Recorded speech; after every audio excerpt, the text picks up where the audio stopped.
मैं सागर से भी गहरा हूँ, मैं सागर से भी गहरा हूँ, तुम कितने कंकड़ फेंकोगे। मैं सागर से भी गहरा हूँ, तुम कितने कंकड़ फेंकोगे। चुन चुनकर आगे बढ़ूंगा मैं, चुन चुनकर आगे बढ़ूंगा मैं, तुम कब तक मुझको रोकोगे। झुक झुक कर सीधा खड़ा हुआ, झुक झुक कर सीधा खड़ा हुआ, अब फिर झुकने का शौक नहीं। झुक झुक कर सीधा खड़ा हुआ, अब फिर झुकने का शौक नहीं।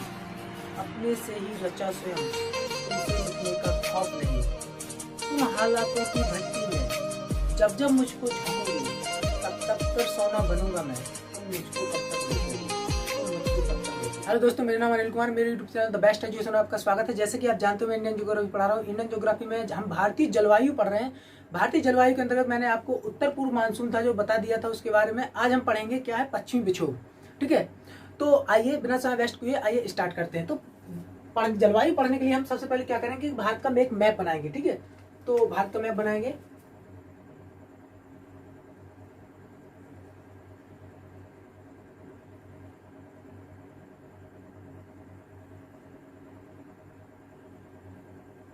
ये अपना हो जाए, ये हो जाए।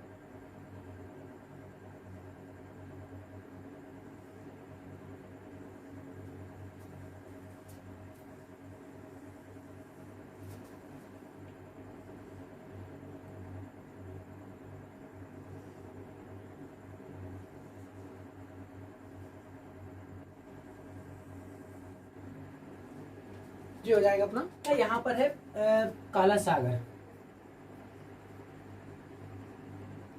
यहाँ पर है आपका भूमध्य सागर, यहाँ पर है आपकी कैस्पियन सागर,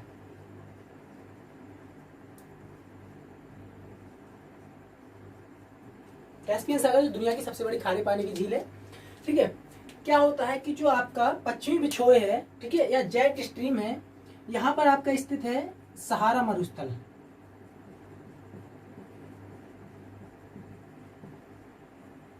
सहारा मरुस्थल जो आपका ये गर्मी, ये सहारा मरुस्थल क्या होता है, गर्मी में बहुत अधिक तपता है, ठीक है, गर्म होता है।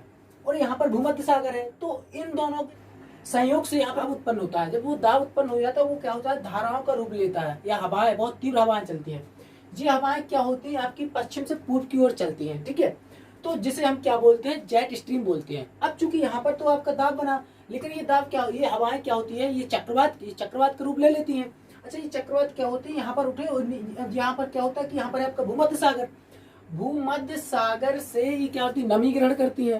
फिर रास्ते पड़ता है काला सागर, अब काला सागर से भी ये नमी ग्रहण करती हैं। ठीक है, और रास्ते में और आगे जाते पड़ता है कैस्पियन सागर। तो कुछ जो इसका भाग है वो कैस्पियन सागर से भी नमी ग्रहण कर लेता है। ये क्या है, ये जेट स्ट्रीम। ठीक है, जिसे हम क्या बोलते हैं, जेट स्ट्रीम। तो एक तो इसकी जो है, एक शाखा तो आपकी इसकी पूर्व की ओर, उत्तर की ओर चली जाती है, दूसरी शाखा आपकी क्या हो जाती है, आपकी दक्षिण की ओर चली जाती है। ठीक है, क्या हो जाती है, दक्षिण की ओर चली जाती है। इसको क्या बोलते हैं, पश्चिमी विक्षोभ। क्या बोलते हैं, पश्चिमी विक्षोभ, इसको बोलते हैं पश्चिमी विक्षोभ।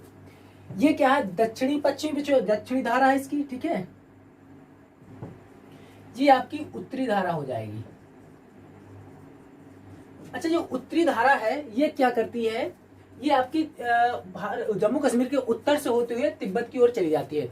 लेकिन जो दूसरी धारा है आपकी पश्चिमी धारा, ये क्या करती है, ये आपकी जम्मू कश्मीर में जो आपके हिमालय है स्थित है, हिमालय क्या करता है, ये धारा जब ऊपर चलती है, ऊपर एक कितनी ऊंचाई पर चलती है, तो 10 किलोमीटर से ऊपर पृथ्वी से, आपका ये पृथ्वी हो जाएगा, अगर इसको तल बोला जाए पृथ्वी का, पृथ्वी से 10 किलोमीटर से 10 से आपका 30 किलोमीटर तक, यानी यहाँ पर हो जाएगा 30 किलोमीटर।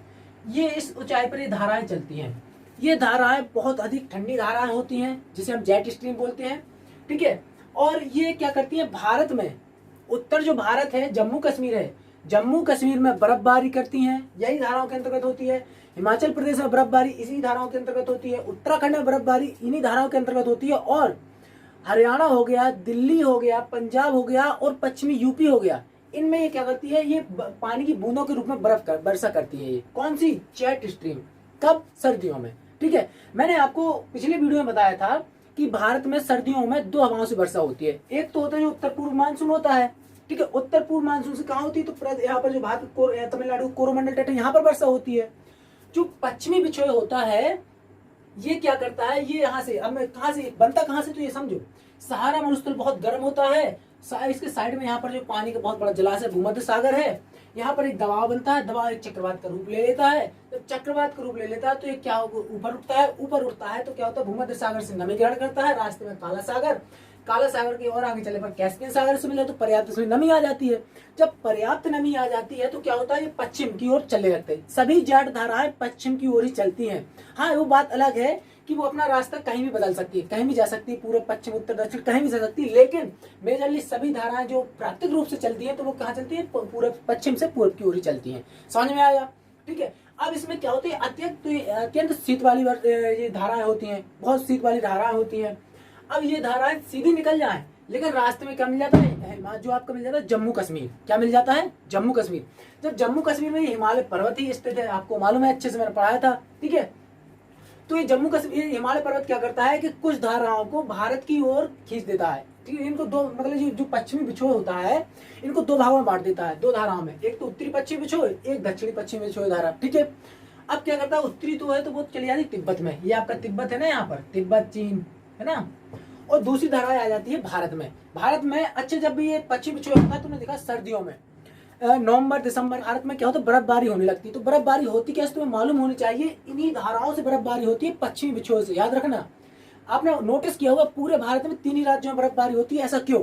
उत्तर प्रदेश में बर्फबारी क्यों नहीं होती भाई, यहाँ पर महाराष्ट्र बर्फबारी क्यों नहीं होती है, तमिलनाडु में यहाँ पर बर्फबारी क्यों नहीं होती है, बर्फबारी जम्मू कश्मीर में, हिमाचल प्रदेश, उत्तराखंड में क्या होती है? तो इसका बहुत बड़ा रीजन ये हो जाता है कि भैया यहाँ पर हिमालय पर्वत स्थित है, जो आपकी ये जेट स्ट्रीम है, ये पूरी पृथ्वी पर चलती है 10 से 30 किलोमीटर की ऊंचाई तक, लेकिन इतने ऊंचे कहीं पर क्या पर्वत ही नहीं है कि इन धाराओं को रोक सके।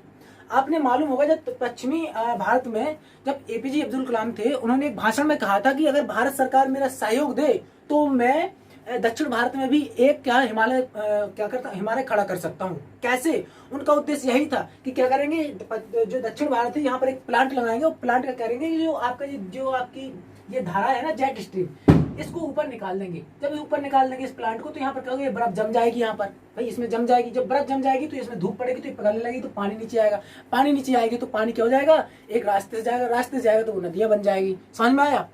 तो ये पूरी पृथ्वी पर 10 से 30 किलोमीटर के बीच में धाराएं बहती हैं। इतना समझ में आया? जब ये धाराएं पूर्व की ओर जाती है तो रास्ते में हिमालय पर्वत मिल जाता है। हिमालय पर्वत करता है कि भैया कुछ धाराएं यहाँ पर भी आनी चाहिए। क्यों? क्योंकि वरना जम्मू कश्मीर के लोग सेब की खेती क्यों करेंगे? आपको मालूम होना चाहिए बर्फबारी से बहुत ही ज्यादा सेब की फसल के लिए लाभदायक बर्फबारी होती है, बर्फबारी की वर्षा, ठीक है। हिमाचल प्रदेश में भी अब प्रेजेंट में देखा जाए तो सबसे अधिक भारत में अगर सेब की उत्पत्ति होती है तो कहाँ पर होती है, तो जम्मू कश्मीर में होती है, ठीक है। कश्मीर घाटी आपको मालूम होगा बहुत अच्छे से। हिमाचल प्रदेश में भी सेब की उत्पत्ति होती है, वहां पर ये वर्षा बहुत अच्छी होती है। लेकिन आपके भैया बुंदेलखंड के किसान है जो, ठीक है, जब ये वर्षा बहुत तीव्र गति होती है, कभी कभी हवाओं में बहुत तीव्र हवाएं होती है, तो ये हवाएं क्या करती, कभी कभी जो आपका बुंदेलखंड वाला यूपी का यहाँ पर है बुंदेलखंड, ये स्थित है बुंदेलखंड, ठीक है, यहाँ पर भी वर्षा होती है पानी के रूप में। आपने देखा होगा जब यहाँ पर बुंदेलखंड के लोग जो चना मटर गेहूं की खेती करते हैं और सरसों भी बेचते हैं, तो क्या होता है, इन्हें जो बुंदेलखंडी किसान है ना, इन्हें बहुत अधिक तकलीफें उत्पन्न होती हैं किसी किसानी के लेकर। सबसे पहली बात तो यहाँ पर वर्षा नहीं होती। इसकी स्थिति ऐसी है कि वर्षा नहीं होती यहाँ पर। क्यों नहीं होती है, जो अगला जो आपका दक्षिण पश्चिम मानसून है उसमें बताऊंगा कि यहाँ पर वर्षा क्यों नहीं होती। एक तो यहाँ पर समय पर वर्षा नहीं होती है। वर्षा हो गई चलो ठीक ठाक, तो बुवाई हो गई तो फिर उसको पानी कहाँ से ला भैया, क्योंकि यहाँ पर जो जमीन का जो जल स्तर है बहुत नीचे है, 200 से 300 फुट नीचे है इसका पानी का जल स्तर है यहाँ पर बुंदेलखंड में, ठीक है। तो यहाँ पर एक पानी की समस्या बन गई। चलो जैसे तैसे फसल के लिए पानी कहीं से ले लिया, कुछ भी हो गया, तो अब यहाँ पर फसल आई, तो फिर इसके बाद तो मालूम है जब यहाँ पर फसल अच्छी होती तभी यहाँ पर ओले गिरते हैं, बर्फ कितने इतने गोले, ठीक है, उन्हें बोलते हैं ओले। तो वो ओले यहाँ पर गिरते हैं, ठीक है, तो वो किसान जो बुंदेलखंडी किसान की फसल है वो वहां पर चौपट हो जाती है। जैसे तैसे उससे बच गई तो ससुरा जब कटाई बुनाई का सिस्टम आया तो पानी आ जाता है। तुमने देखा होगा पानी बरसता है जब यहाँ पर चना मटर हो, तो बुंदेलखंड के किसान कहते हैं भगवान ने बर्बाद कर दिया। अरे भगवान ने बर्बाद नहीं किया, इस पश्चिमी विक्षोभधारा ने बर्बाद कर दिया बुंदेलखंड के किसानों को। तो मैं आपको ये बता रहा हूँ कि ये जो आज की पश्चिमी विक्षोभधारा है, कहीं कहीं पर लाभदायक होती है और कहीं कहीं पर हानिकारक होती है। लाभदायक तो जम्मू कश्मीर में सेहत के लिए बहुत अच्छी होती है, हिमाचल प्रदेश में बहुत अच्छी होती है और उत्तराखंड में पर्यटकों के लिए बहुत अच्छी होती है। लेकिन आपका जो यहाँ पर क्षेत्र पड़ जाए कौन सा, पंजाब में बहुत गेहूं होती है, लेकिन जब ओले गिरते हैं तो गेहूं टूट जाता है, ऐसे बिल्कुल क्या होता है, सपाट हो जाता है, जिससे क्या होता है कि वहाँ के फसल जो किसान हैं उनको बहुत नुकसान होता है। ठीक है, इसके बाद बुंदेलखंड से भैया सबसे ज्यादा नुकसान होता है। ठीक है, इसमें बुंदेलखंड से बहुत ज्यादा नुकसान होता है। चलो ये था अपने पश्चिमी बिछोए। ठीक है, पश्चिमी बिछोए से क्वेश्चन यहाँ से कैसे बनते हैं आप समझिए कि पश्चिमी बिछोए से भारत के कितने राज्यों में वर्षा होती है, तो काउंट कीजिए आप। एक तो जम्मू कश्मीर में बर्फबारी के रूप में होती है, और हिमाचल प्रदेश में भी बर्फबारी के रूप में होती है, और उत्तराखंड में भी बर्फबारी के रूप में होती है। इसके अलावा आपका हो जाएगा पंजाब हो जाएगा, हरियाणा हो जाएगा, दिल्ली हो जाएगा, और क्या हो जाएगा, उत्तर प्रदेश हो जाएगा। कभी कभी ये धाराओं में इतनी तेजी होती है कि पूर्वी बिहार तक चले जाते हैं। ठीक है, इसकी बरसात होती है। ठीक है, ये धाराएं तो वहां पर हल्की फुल्की, लेकिन उसमें काउंट नहीं किया जाता है। मेजरली आपके कौन कौन हो जाएंगे, तो हिमपात की बर्फ के रूप में कौन कौन होती है, तो हिमाचल प्रदेश, जम्मू कश्मीर और उत्तराखंड, 3 राज्यों में बर्फ के रूप में वर्षा होती है। किससे, पश्चिमी विक्षोभ से।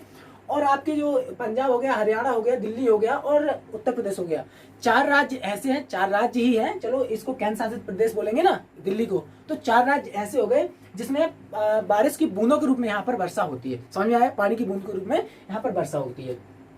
तो ये अपना हो गया पूरा पश्चिम बिछोए। ठीक है, इसके अलावा थोड़ी सा हम समझाते हैं आपको, जो पिछला वीडियो था उसका थोड़ी सा क्या करते हैं, समझाते हैं। मैंने बताया था यहाँ पर है साइबेरिया स्थान। साइबेरिया से क्या होती है, शीत हवाएं चलती हैं।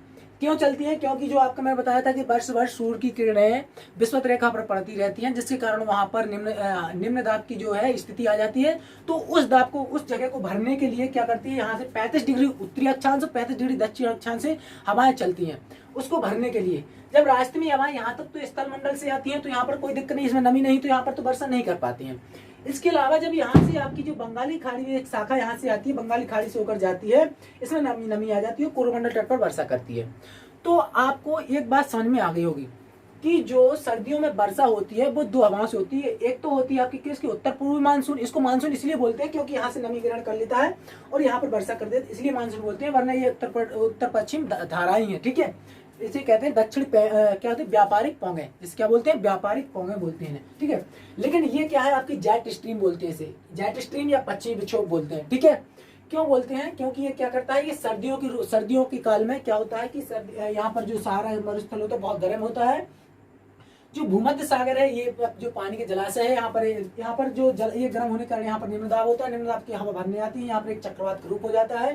चक्रवात भूमध्य सागर के पास है, समीप है, इसलिए यहाँ पर क्या होता है, इसमें पर्याप्त नमी आ जाती है। जब नमी आ जाती है और आगे जाता है तो काला सागर, वहां से ही नमी ग्रहण करता है, इसके और आगे कैस्पियन सागर, वहां पर से भी नमी ग्रहण करता है और तन देता है आगे की ओर। जब आगे की ओर तन देता है तो यहाँ पर जो आपका जम्मू कश्मीर में हिमालय पर्वत है, हिमालय पर्वत क्या होता है, इन धाराओं को 2 भागों में बांट देता है, एक उत्तरी जाट धारा, एक दक्षिणी जाट धारा।